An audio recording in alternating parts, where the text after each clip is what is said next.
Hey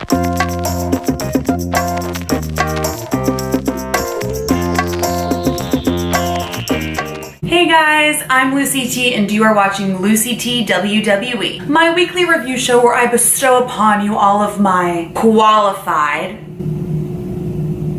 opinions on all things WWE. Thank you so much for tuning in and don't forget to subscribe. First of all, big warm welcome to Andrade Cien Almas to SmackDown Live and Zelina Vega, who is the tiniest of all people. She literally went up to like the second rope.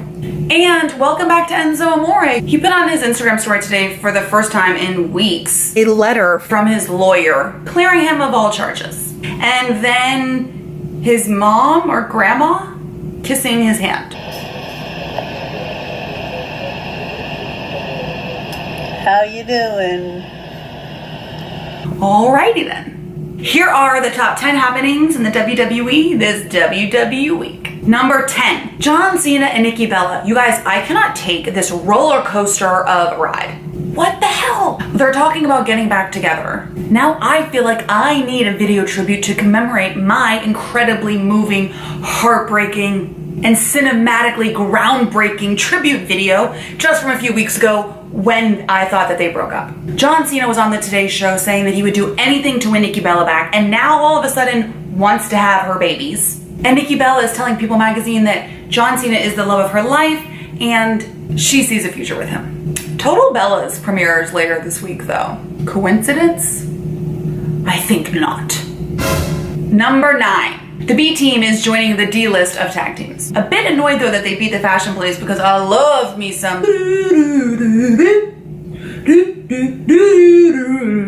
they are funny and I'm glad we're seeing a nice little callback to the overly oblivious, endearing, and super optimistic version of Bo Dallas that made him so likable in NXT. WWE needs to figure out where the B team fits in with the already overpopulated tag team division of SmackDown Live. Number 8. This feud between Big Cass and Daniel Bryan is showing no signs of slowing down. And I have to say, I normally don't like these types of segments, especially at the top of the show, but I enjoyed Renee getting a little cute with Daniel Bryan on SmackDown Live. And when Big Cass came out, it was soups entertaining. Is he going through puberty though? You're going to have a 7-foot shadow! And I'm sorry if this is an unpopular opinion, but let's be real, Daniel Bryan has been out of commish for the past 3 years. And so even though it does not look like he's rusty, he may need to get back into the groove a little bit. And with Big Cass in a similar comeback position, I think they can help each other out. Maybe a physiotherapy stipulation or something. Plus, I love when Daniel Bryan is like...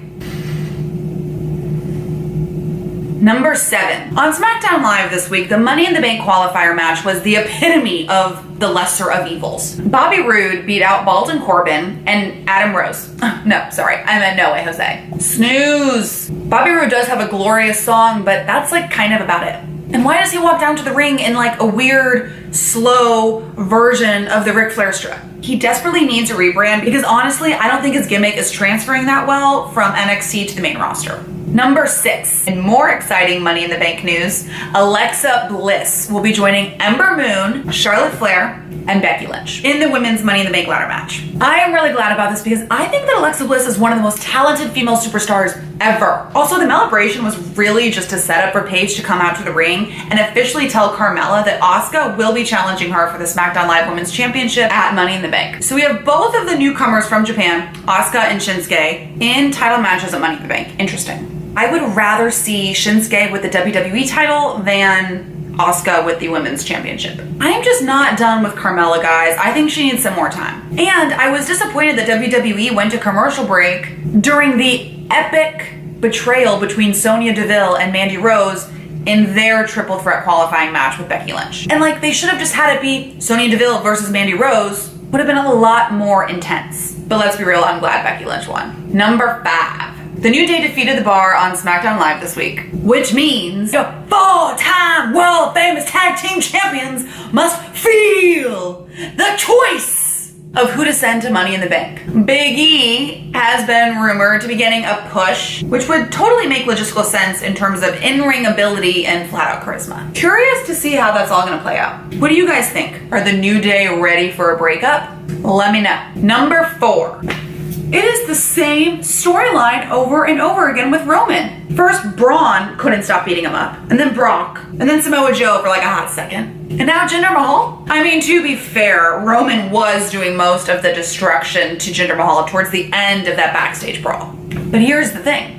This entire shiz was to get people behind Roman because everyone hates Jinder Mahal because he's not American, right? But the English fans didn't give a shit because they're also not American. Number 3, Kevin Owens will also be going to Money in the Bank because, well, he just keeps getting chance after chance after chance after chance. WTF?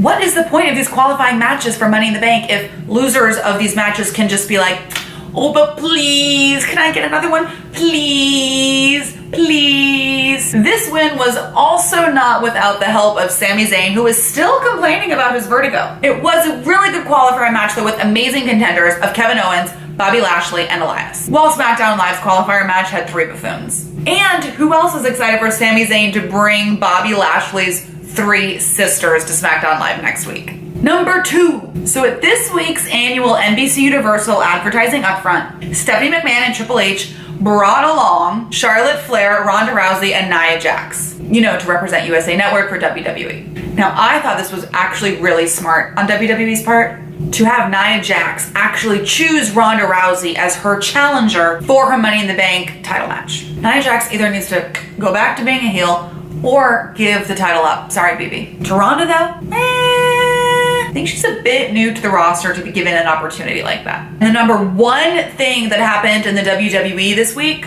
Shinsuke Nakamura winning his match against AJ Styles for the right to choose the stipulation for their WWE title match at Money in the Bank. So Shinsuke actually won this match as an indirect result of him reacting to a fake low blow from AJ Styles when the referee's back was turned around. I am really excited that Shinsuke won and will be determining the stipulation for their match at Money in the Bank. What do you guys think the stipulation's gonna be? I think it'll be definitely something sinister. Maybe having AJ tie one hand behind his back, or a low blows only match where all they can do is strike each other in the balls again. Now, I do love AJ Styles, but I would like to have an uber stylized heel take over SmackDown Live for a little bit.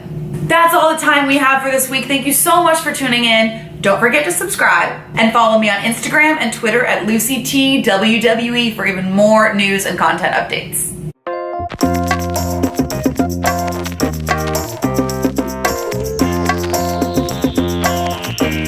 Does that sound like a puberty voice? I don't know. My voice hasn't broken yet.